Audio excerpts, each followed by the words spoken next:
You're watching the KOAM Morning News on Fox 14. Today, Carthage schools experience multiple online threats. Finally, the rain has come to an end. That being said, we've now got a cold front on our hands. All the latest from the Skywatch Weather Center. Also, Botswana's Minister of Minerals talks economics and diamonds. All that and more coming up. The four states' most watched news starts now. Thanks for joining us for the KOAM Morning News on Fox 14. I'm Tanya Bach. The Joplin Health Department reports 4 more residents have died from COVID-19. These patients were 2 women, ages 65 and 69, and 2 men, ages 58 and 69. The latest deaths bring the city's total to 179. Oklahoma's governor and attorney general are voicing their opposition against President Biden's pending vaccine mandate for businesses with more than 100 employees. In a video statement, Governor Kevin Stitt said that the mandate is unconstitutional. Meanwhile, Republican Attorney General John O'Connor has urged businesses to disregard the push for a vaccine mandate. He said he and attorneys general in other states would sue to stop any mandate that's implemented. Biden's mandate is to be implemented in the coming weeks. Reproductive rights supporters are asking the Oklahoma Supreme Court to put on hold 3 anti-abortion laws, including restrictions on medication-induced abortions.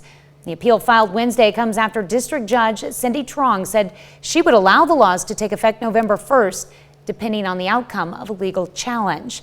The case in Oklahoma County District Court challenged 5 abortion laws that were enacted last legislative session. Trong temporarily blocked 2 of the 5 laws from taking effect, including a measure similar to a Texas abortion law that effectively bans the procedure after about 6 weeks of pregnancy. State Attorney General's office has defended the new laws. Carthage School District is seeing multiple online threats. Carthage School Superintendent Mark Baker says last week the school district was made aware of a message being passed around by students on social media detailing violence at one of the schools. Baker says that case ended up coming from Mount Vernon, but another threat emerged this week. Now the superintendent warns parents to check up on their kids' online activity. We just ask our parents to check their social media of their kids just to make certain you see what they're doing. I think at times parents are surprised exactly what accounts they have and what they're saying or stating on social media, so that's the best avenue to try to stop things like this. Following these threats, Baker put out a statement on Facebook saying the individual responsible for the threat has been detained. Missouri Governor Mike Parson is accusing a major St. Louis media outlet of hacking into a State Department of Education website. While the governor did not refer to the media outlet specifically, the St. Louis Post-Dispatch admits it identified a vulnerability in the Department of Education's site. Governor Parson argues the media outlet broke the law. The Post-Dispatch disagrees. In a statement, they said the reporter did the responsible thing by reporting his findings. Statement went on to say, quote, "A hacker is someone who subverts computer security with malicious or criminal intent." Here, there was no breach of any firewall or security and certainly no malicious intent. For the Department of Elementary and Secondary Education, or DESE, to reflect its failures by referring to this as hacking is unfounded. Thankfully, these failures were discovered. Missouri State House Minority Leader Crystal Quaid from Springfield also responded to Governor Parson's accusations in a statement saying, quote, "Instead of falsely blaming the St. Louis Post-Dispatch for a hacking that never happened, Governor Parson should thank the paper for uncovering a serious flaw in a state website that exposed the personal information of more than 100,000 Missouri educators." Well, a painting by street artist Banksy sold for $25 million on Thursday. That's according to auctioneers at Sotheby's of London. That's a very impressive price when you consider it's really just half a painting. When the original, called Girl with a Balloon, made its debut, it began shredding itself just as soon as it was sold for $1.4 million. Jeez. 3 years later, with only half of it left, the piece was retitled Love is in the Bin. And as it turns out, its value had increased by more than $23 million. Sotheby's believes the half-destroyed painting, quote, "encapsulates the spirit of our time," unquote. I wonder if whoever bought it the first time was upset that half of it disappeared right after they bought it. No, she actually was not. Sotheby's offered to take it back for her since it was, you remember when the gavel hit, That's when the shredding began. It was absolutely just magical to watch it happen. I say magical because it like actually art in action. It turned out well. Yeah. So after, I want to say she bought it for like $1 million. Like And Sotheby's said, we'll take it back. And she said, no, I'm going to hang on to it. she knew what was up. At the time, Sotheby's saying this appeared to be the first piece of auction art that was ever created live during an auction. Yeah. And you know, then you got the speculation Banksy had to be in the audience to trigger the shredder because it had been installed for years in the frame. So he had to have something to trigger that as soon as that gavel hit. We still can't figure out who the person is, just amazes me. Not that I want to know, it's too cool. Anyway, long story short, she keeps it. 3 years later, $1 million investment sells for, what'd you say? Oh, let me look again real quick. 23? Yeah. That's crazy. It increased by more than $23 million. So it sold for $1.4 million. 1.4? Okay. Oh no, the first time it sold for 1.4. This time, I know, it's close. yeah, it Let's put increased it by this 23 way. She million. made $23 million off of it. Yeah, it was quite an investment. And a story. Man, I still remember when that story came out, watching that thing drop to the bottom and that thing shred. Yeah, at the time, everybody's like, oh my gosh. Look at that. She ain't complaining now, that's for sure. Current conditions over 7th and Range Line. We're finally done with the rain. 63 degrees. We do have overcast skies, though. Now that the rain's really pushed through, there's some light showers there on the eastern part of southwest Missouri, but we're done with the lightning and the heavy rain. Two things at hand. We'll start with the precipitation. We got some light scattered showers west of Wichita, so it's going to take a while. Even if they do arrive here, they're breaking up pretty good. And we've got a good old-fashioned cold front on our hands. Iola down to 50, Yates Center at 51. The Miami-Joplin-Carthage line will be the next ones to drop below 60 degrees. It's going to be one of those where the north wind's really going to play a factor. As we've seen it right now, pushing in close to 20 miles per hour in Independence, 13 miles per hour in Chanute. And that dividing line where you see the arrows swirling right there, that is what is going to cool us off as it works through. Now, eventually, after we clear off the cloud cover for the entire 4 states, we'll rebound, get into the low 60s for the afternoon and early evening hours, and then overnight plummet all the way down into the 40s. Saturday looking sunny, mid-60s. Sunday, let the warm-up begin. Here come the 70s.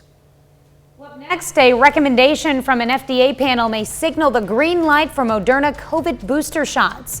And later, meet a dog that's been rescued twice. You're watching the KOAM Morning News on Fox 14. Want to know how? Sunscreens containing a certain key ingredient may lose their effectiveness. Plus, a new study looks at the risk of horseback riding. Michael George has a look at the day's top health stories. A new study finds horse riding poses a higher risk of injuries that require hospitalization than other sports, including football and skiing. Researchers from the University of Texas found chest injuries were the most common horse riding injuries. New research finds some sunscreens lose their effectiveness and become harmful during sun exposure. The joint study out of England and Oregon finds zinc oxide, the main ingredient in many sunscreens, is effective on its own at blocking ultraviolet rays. But after it's exposed to the sun for just 2 hours, the mineral destroys the UVA protection provided by other ingredients in the sunscreens and raises the level of toxicity. And the latest CDC data shows 1 in 6 American adults binge drink, and of those people, about a quarter of them do it weekly. The agency defines binge drinking as 5 or more drinks for men in one sitting and 4 or more drinks for women. Those are some of the day's top health stories. Michael George, CBS News, New York. An FDA panel recommended Moderna boosters for millions of Americans, the first step towards authorization. Next up for scrutiny, Johnson & Johnson's extra shot. CBS News' Laura Podesta has the latest. An advisory panel to the Food and Drug Administration will today consider whether a booster shot of Johnson & Johnson is needed for those who received the single-dose vaccine. Yesterday, that same panel backed the Moderna booster for high-risk and older adults. We do have a unanimous 19 out of 19 yes votes. The next step for Moderna, an FDA authorization, which would be followed by a CDC vote. If all goes smoothly, the shots could start being given out as early as a week from today. The new guidance also includes younger adults with health issues and workers who face a higher COVID-19 risk. One thing that I think will be important is really, if we are going to be making boosters available, is to increase efforts to get these to specific communities at risk. The Pfizer and Moderna boosters are given at least 6 months after the second shot. Unlike Pfizer, Moderna's booster would be a lower dose, half the original. But challenges remain in convincing people to even get their first shot. Let's be clear. Vaccination requirements should not be another issue that divides us. 2/3 of eligible Americans are now fully inoculated. Laura Podesta, CBS News, New York. The FDA panel will also look at mixing and matching boosters from different vaccine manufacturers. Later this month, it will consider whether to authorize shots for children younger than 12. Birds flocked and swirled across the evening sky as a murmuration formed over Burgerveen, Netherlands. Hope I'm saying that right. Well, a video shared on social media shows the dazzling starling murmuration as the birds from various shapes ahead of the sunset. That is kind of cool. There are many lakes in that area and a lot of wildlife, according to the man who took the video while he was out cycling. He was watching them for 15 minutes or so. There are many starlings who arrived and at least 2 egrets who flew over. In case you're wondering, a murmuration is a flock of starlings. Not to be confused with a murder of ravens or crows. That is pretty cool. That is. I call it the bird matrix. Whenever the sky is like really...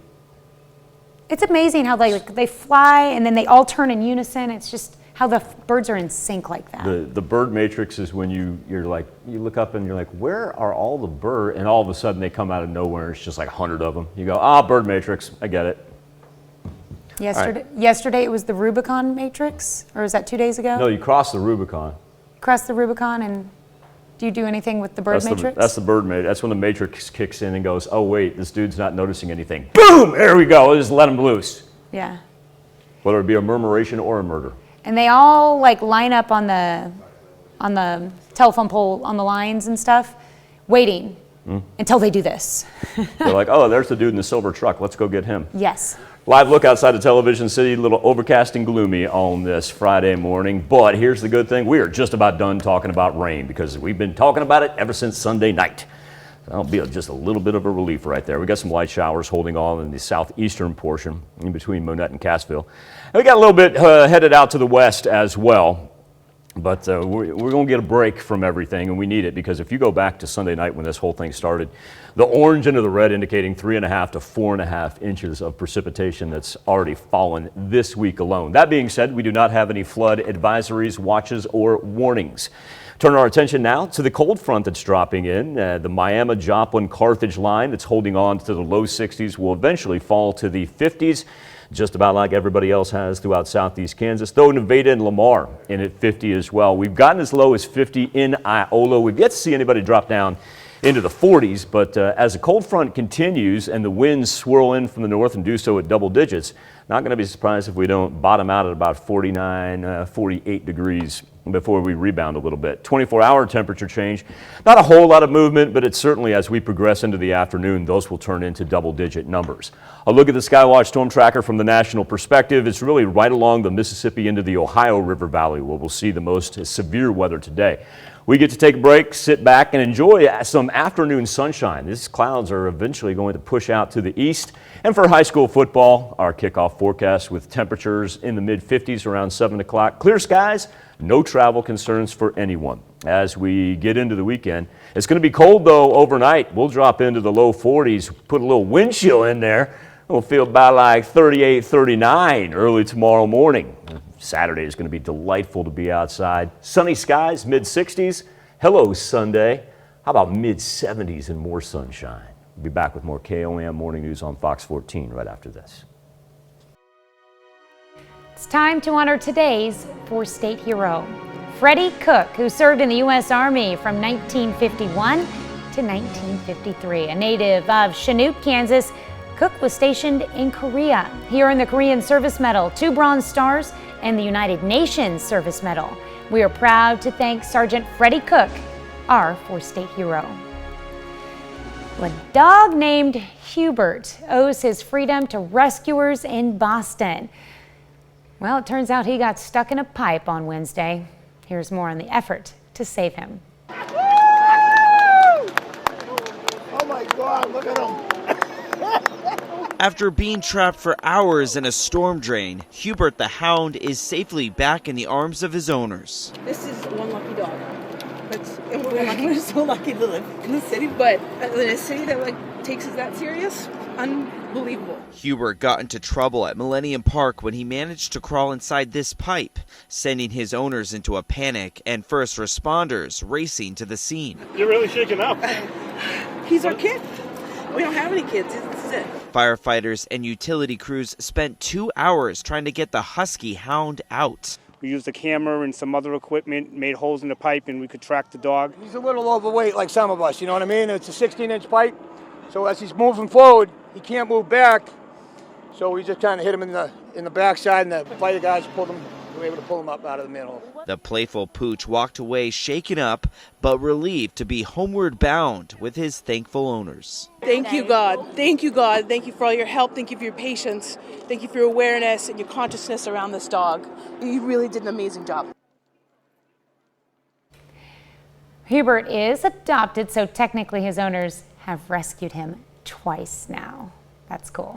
Well, another half hour of news and weather is just ahead. Coming up on the KOAM Morning News on Fox 14, concerns over social media and mental health continue to grow.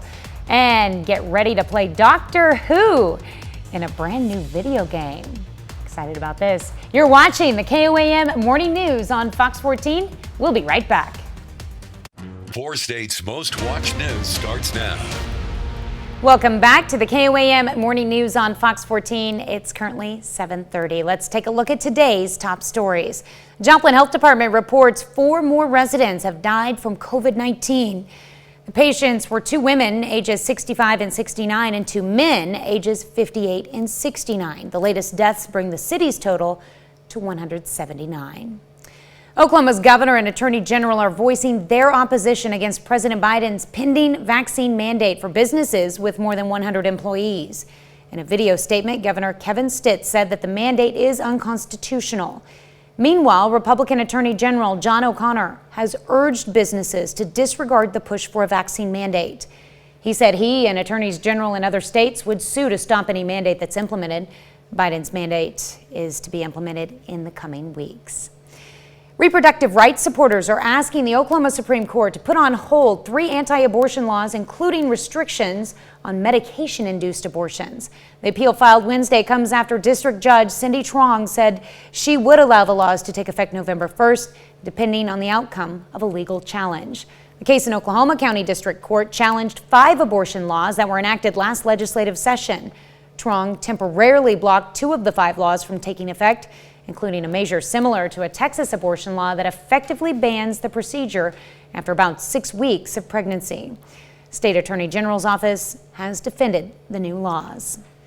Carthage School District is experiencing an increase in online threats. KOAM's Bronte Saransky spoke with the school district and local police for details. The Carthage School District is dealing with multiple threats in just 2 weeks. Last week we had a message come across many students' phones and social media that dealt with possible violence at school, but it wasn't directed to Carthage. It just happened to be our kids was spreading it, and that's how come we knew about it. That threat, not directed at any particular school, had actually originated from Mount Vernon. Another threat occurring this week also was not directed at any particular school, but was found to have originated from the school district. Neither threat mentioned specific place or availability of the weapon or the fight or anything, so it's pretty vague, and that's what made it pretty difficult to track down. We did have one that came across some social media sites earlier this week. So far, we've been reported to the police department. The police investigated. Reports that originated here in Carthage of threats against the school. Some of them were very vague about what the threats were, and then upon investigation, one of them did have to deal with our school, and the other one ended up being out of our district. The juvenile responsible for the post circulating from Carthage was identified and detained according to a Facebook post from the Carthage School District. And then eventually led us to, the juvenile suspect that ultimately ended up saying that, he didn't mean to post it type thing. Now, both Dr. Baker and the local PD are asking students to think before they post. In Carthage, Bronte Sorotsky, KOAM News. Carthage Police Department and School District also asked parents to check their kids' social media accounts and make sure their kids understand the severity of making any threats. Missouri Governor Mike Parson is accusing a major St. Louis media outlet of hacking into a State Department of Education website. While the governor did not refer to the media outlet specifically, the St. Louis Post-Dispatch admits it identified a vulnerability in the Department of Education's site. Governor Parson argues the media outlet broke the law. The Post-Dispatch disagrees. In a statement, they said the reporter did the responsible thing by reporting his findings. The statement went on to say, quote, "A hacker is someone who subverts computer security with malicious or criminal intent. Here, there was no breach of any firewall or security and certainly no malicious intent. For the Department of Elementary and Secondary Education, or DESE, to deflect its failures by referring to this as hacking is unfounded. Thankfully, these failures were discovered." Missouri State House Minority Leader Crystal Quaid from Springfield also responded to Governor Parson's accusations in a statement saying, quote, "Instead of falsely blaming the St. Louis Post-Dispatch for a hacking that never happened, Governor Parson should thank the paper for uncovering a serious flaw in a state website that exposed the personal information of more than 100,000 Missouri educators." Well, Spray KC is painting abandoned buildings in Kansas City to beautify the city. The goal is also to make the city appeal to businesses as well to come to Kansas City. There are many different murals that were painted, one of them being Abraham Lincoln. That's kind of pretty. I like that. Nice. That's pretty cool. Brighten it up. Live look over 7th and Range Line, where we're finally done with the wind, or with the rain. We do have some wind that's picked up to 12 miles per hour. It'd be nice if we could get rid of the cloud cover. Slowly but surely we will. Hey, what a welcome sight. 7:30 in the morning. We don't have to talk about thunderstorms. Well, it's been a while since we've done that, because if you go back to Sunday, that's the amount of rain that we picked up. Where the orange turns into the red, that's 3.5 to 4.5 inches of rain this week alone. First 40 on the board, that's up in Iola, down to 49 degrees. So the old line is moving through, and it's not only the cold front, but also strong north wind. We're double digits right now, just about everywhere, and temperature change will continue to get into almost about 11, 12 degrees here by the time we get to the afternoon, as the jet stream and the big trough that's now in central Kansas is quickly moving from west to east. That'll force all the severe stuff to the Mississippi and Ohio River valleys. We're just about done with having to talk about rain. Isn't that going to be nice? Now, 25-mile-an-hour north gusts here overnight. Cool and clear for this evening. Highs in about, let's say, mid-50s for kickoff. No travel concerns. A 7-day forecast. Saturday is going to be delightful. Sunny skies, mid-60s. And then, hello, warm-up. Beginning on Sunday, we begin our way up all the way into the high 70s by Wednesday. We'll be back with more KOAM morning news on Fox 14 right after this. Introduce you to this dude right here on the KOAM News Now Facebook page. Name is Alan Baltz. Kid lives down in Arkansas. And that right there, that dude, yeah, so that actually won him the USA Mullet Champion Kids Division Grand Prize. Yes, there is such a thing that existed. Now, here's a really cool thing about the story. Alan and his sister are pictured right there. She's on the left. They are out of the foster system in Arkansas. So what Alan did, he really wasn't interested in this, he said, in the beginning, until he found out that there was a grand prize of, say, $2,500. And he made it his mission to win this thing and then donate the money to the foster care system. So what a great gesture by that young man right there, and stunning locks as well. Our question for you, we made it a little bit simpler. How often do you get your hair cut? It's been pretty consistent. 51% of you is doing it once a month. Now, 11%, we've seen that number go down every 2 weeks, and I love this. Up to 38% right now. You're still going, just pandemic hair, just let it go. I don't blame you. Probably would if I could. Nah, I'd look terrible. Anyway, you can make your voice heard each and every morning. KOAMnewsnow.com/vote or connect to us via the KOAM News Now Facebook page. All right, we've got new action in the ongoing legal battle between a charter school in Duluth, Minnesota, and families who say their children experience harassment and racism in the classroom. It's a case that was first filed in 2019.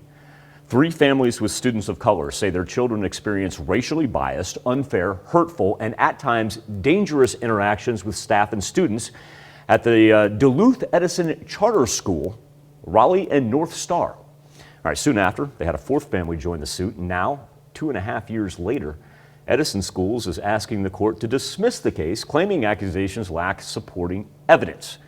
But just as they did last month, 2 dozen nonprofit advocacy groups from across the country rallied to their support.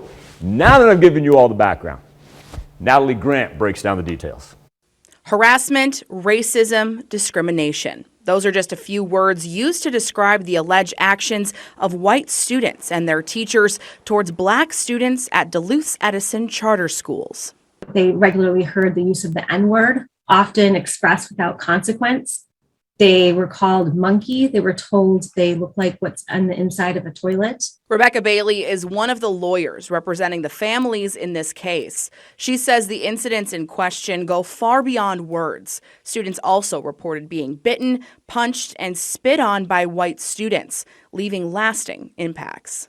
Grades have suffered.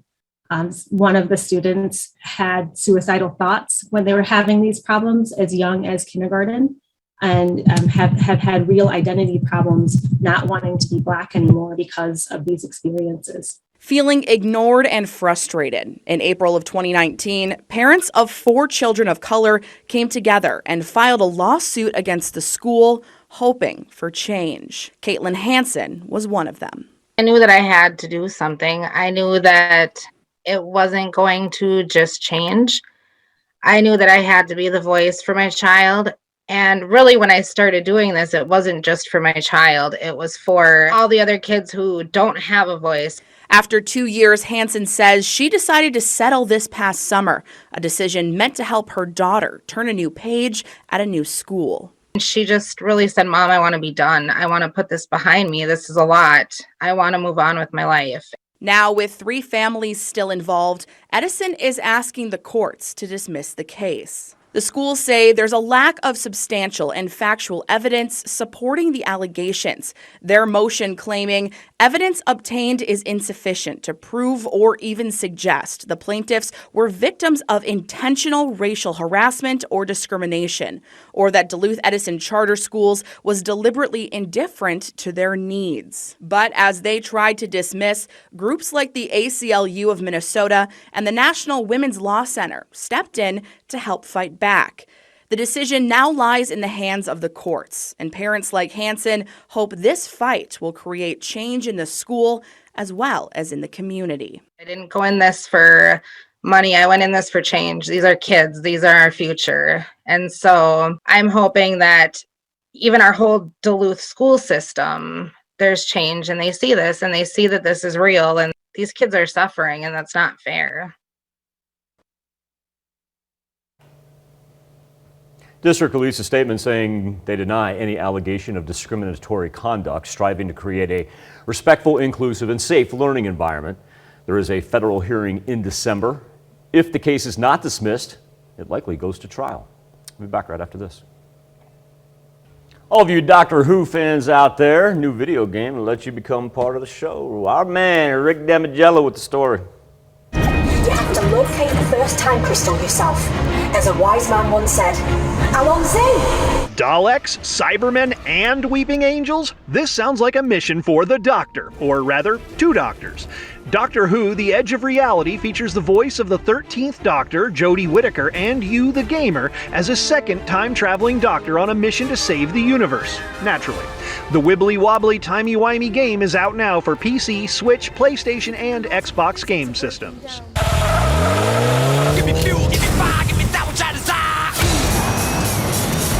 seriously, how many of us out there imagined this is what our Hot Wheels cars looked like when we sent them down that trademark orange track? Hot Wheels Unleashed is the latest model pitting those pocket-sized cars against each other on the racetrack. The game features 12-person multiplayer, local split-screen play, and track customization, and is out now for Switch, PlayStation, Xbox, and PC.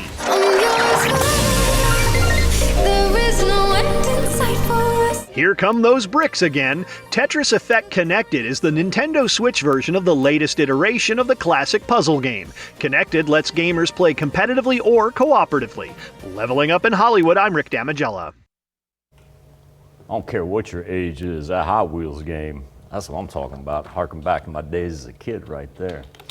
Waiting on the cloud cover to clear over 7th and Rangeline. Tell you what, that breeze is picking up as well. I just stepped outside, got a little wind blown.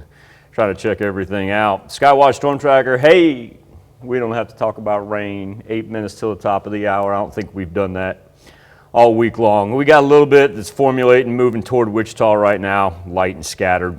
Anything that we do see out of that, certainly nothing like what we've experienced since Sunday night.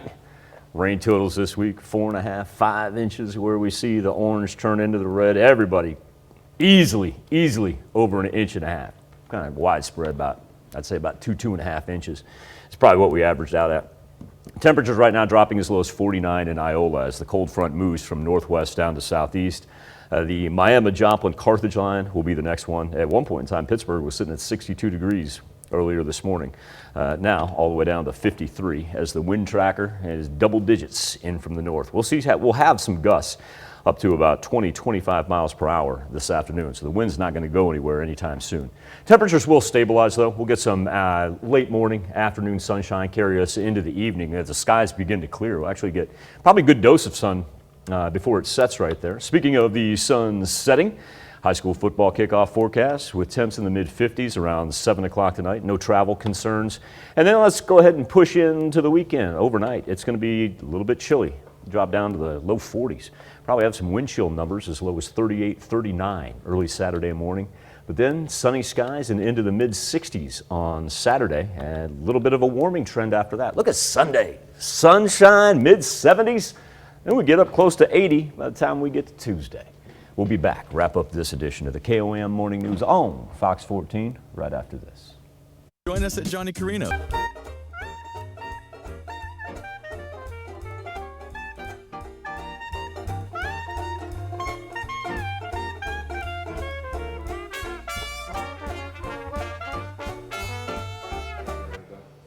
With social media taking over day-to-day life in not only adults but teenagers, some parents are raising concerns. Kate Raditz has more on the story. It's terrifying. When it comes to Facebook and Instagram, parents are concerned about their kids' privacy, the information they're consuming, and their mental health. There was a time I was trying to talk to her and I kept telling her to put her phone down and she kept bringing it back up because every time it would ding or it would buzz, like she couldn't stop herself. Facebook has been under scrutiny since a former employee came forward earlier this month, revealing new details on how the company promotes content to children.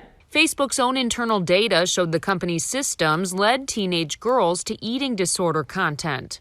Facebook reminds me of the tobacco companies who, knowing that something is bad, will prioritize profits over anything. Senator Amy Klobuchar said she believes in a multi-layered approach that would include a federal privacy law for social media platforms, a competition policy to allow for new media platforms with regulations, and make algorithms more transparent. Right now, the tech companies, no matter how bad the content is, they can just do whatever they want. Several parents said it would be impossible to take social media away completely in an age where sports and schools give out information on Facebook. Parents say there should also be more education for them on how to navigate the sites and talk to their kids. I don't know that I have a good answer, but I'm just really happy these issues are being addressed. Kate Raditz, WCCO 4 News.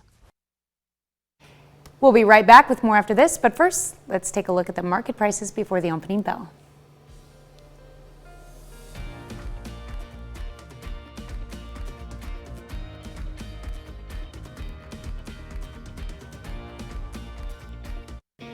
Welcome back to the KOAM Morning News on Fox 14. Here's what's happening today. A federal appeals court has rejected the Biden administration's latest effort to reverse a law that bans most abortions in the state.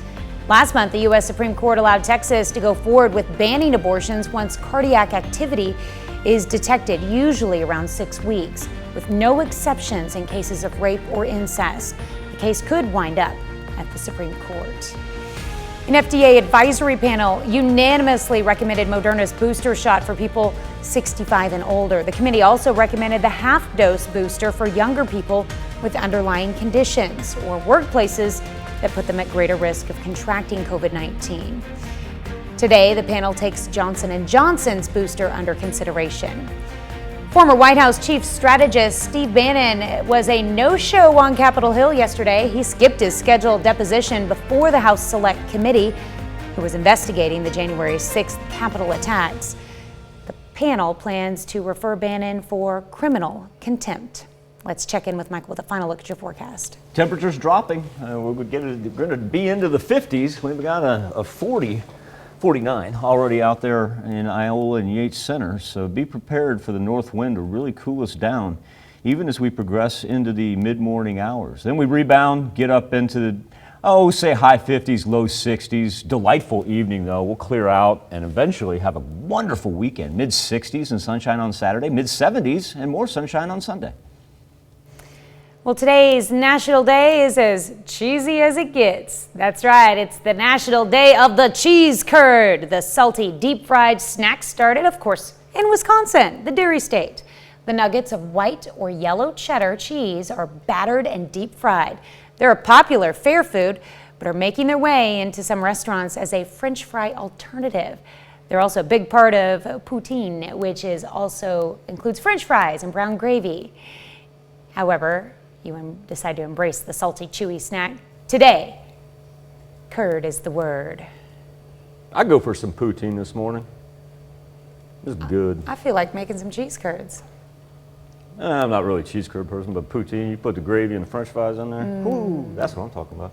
Thank you for letting us put the good in your morning. More news and weather when we see you at noon. Have a great morning and an even better day.